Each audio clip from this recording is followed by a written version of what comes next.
It goes back to the 80s. I used to work at Archdale's North in Land O'Lakes, and the bartender there was named Chuck Hartman.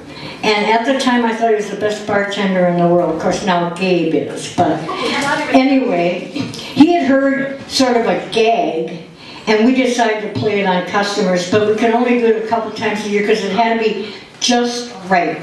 We didn't want them to have dinner there. We wanted them to come in when the dining room was closed, so they had never seen me before.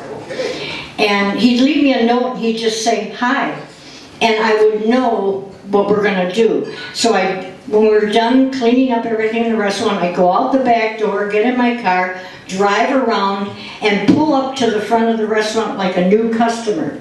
And he'd have these new customers that had never been there before.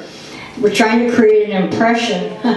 And they'd be sitting at the bar. So I would always sit where they could see me, but I was way far away.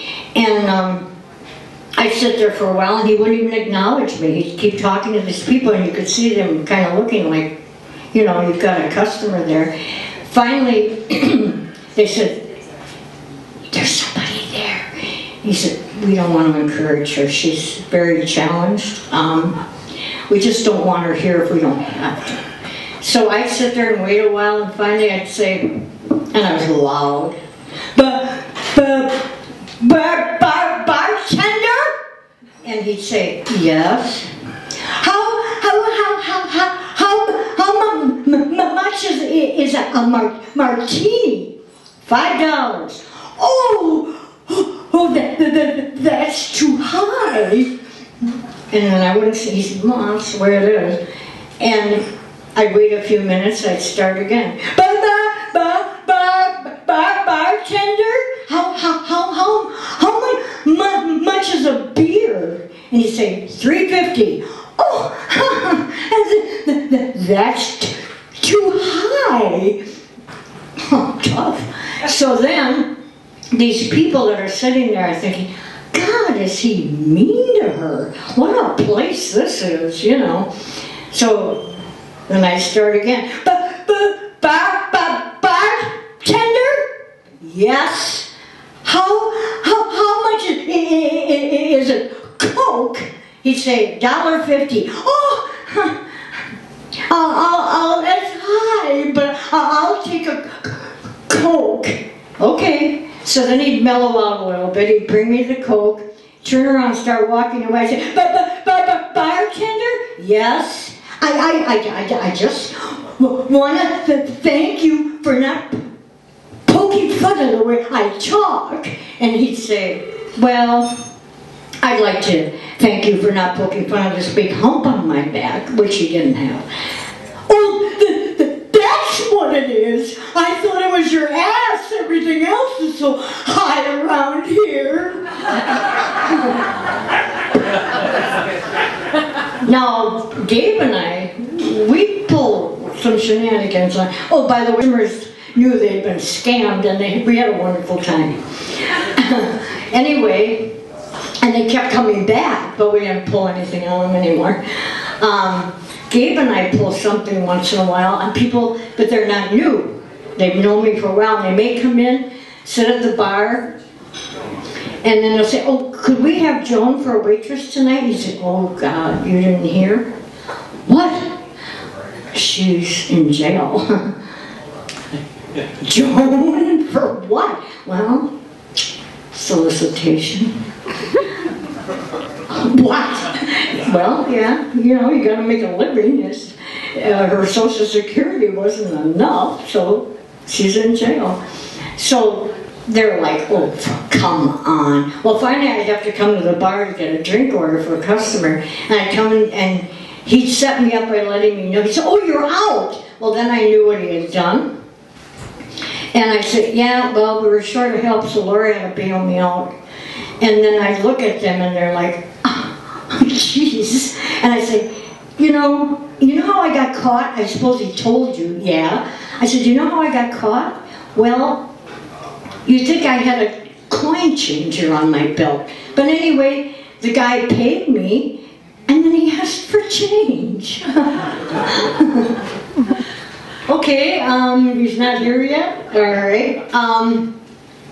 My dad has a German background, so once in a while, if we were at a party, they'd give him a couple extra beers and we could get him to do a story about a transcontinental airliner from Berlin to JFK. So we'd give him an extra beer because his accent got heavier with every beer. And we'd sit around a circle and he'd start telling you, he says, there was a 747 that took off from Berlin and was headed to JFK, and it's halfway across the Atlantic. It's about 35,000 feet. All of a sudden, the right engine goes out. And the pilot gets on the intercom and he says, this is your captain speaking. We are experiencing a slight problem. We have one of the engines just been out kaput. And, but I'm very experienced. Everything's okay. Okay, we went down to 25,000 feet now. Okay? So, half hour later, engine goes out on the left-hand side of the plane. And he gets on the line and says, this is your captain speaking. We have another problem. Another engine on the left-hand side of the plane that went kaput too. So anyway, we are down to 50,000 feet, but we're sailing along, so everything's okay, okay. A little while later, the third engine goes out on the right-hand side of the plane, and he gets on the intercom and says, this is your captain speaking? We scheiß Krieg right now. We got the third engine been out, and we are down to 5,000 feet. We are still heading for JFK though, so I have all my, I'm a good pilot though, I'm very good, so everything's still kind of okay. Well then, the last engine goes out and there. So he says, okay, this is your captain speaking. Now, what I want to, oh, guten Himmel. Anyway, what I want to tell you is, now when the plane lands, I want all the swimmers to be on the right-hand side of the plane and all the non-swimmers on the left-hand side of the plane. Now, when we land, and we'll land, anyway, when we get in the water, then I want all the swimmers to go out the exit door on the right-hand side of the plane. And all the non-swimmers, thank you for flying Luftwaffe.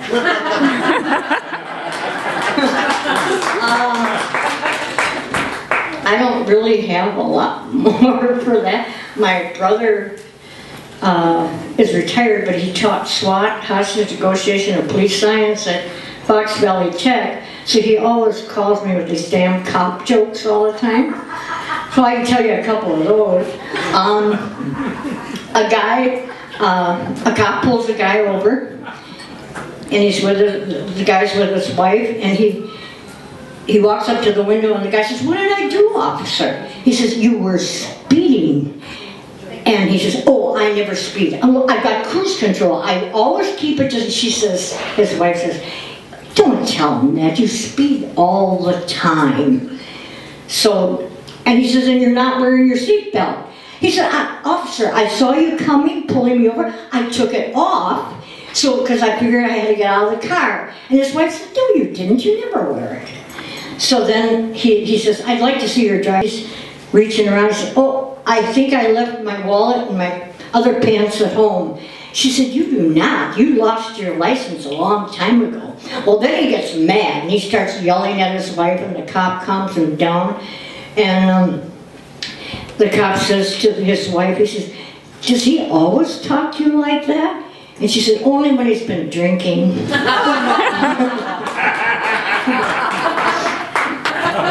Another cop, Laura, another cop pulls a guy over, and he says, "I'd like to see your driver's license." And he says, "Officer, I don't have it with me. I left it at home." And he says, "Well, what's your name?" Now, I'm going to change this because you'll figure it out what it is. He says, "My name is Frickauer." So you know what his name is. And he says, "Oh, yeah, right."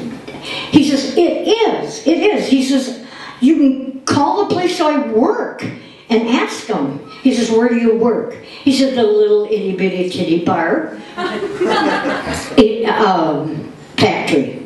And he says, oh, now I know your line. Give me the telephone number. So he gives him the number. The receptionist answers. She says, little bitty titty factory. And the cop says, I don't believe this. He says, do you by any chance have a freak hour at your place? She says, we don't even get a half-hour coffee break.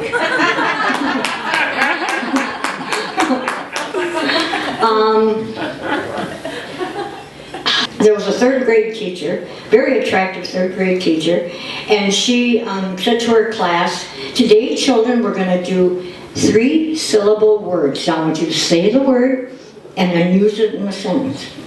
The first one to volunteer was the class Brown Nose. And she said, yes, Jennifer, what's your word? And she said, beautiful. That's right, Jennifer. Now, can you use it in a sentence? Jennifer says, I think my teacher is beautiful. She said, well, thank you, Jennifer. And that would be a correct way to say the word, or to use the word in a sentence. Anyone else? And Dennis raises his hand. She says, oh, God. Okay, Dennis, what is your word? He stands up and he says, urinate. She says, Dennis, now really, you be very careful how you use that word in a sentence. Didn't bother him. He stood there and he says, well, right now, you're an 8, but if you had bigger boobs, you'd be a 10. Thank you very much.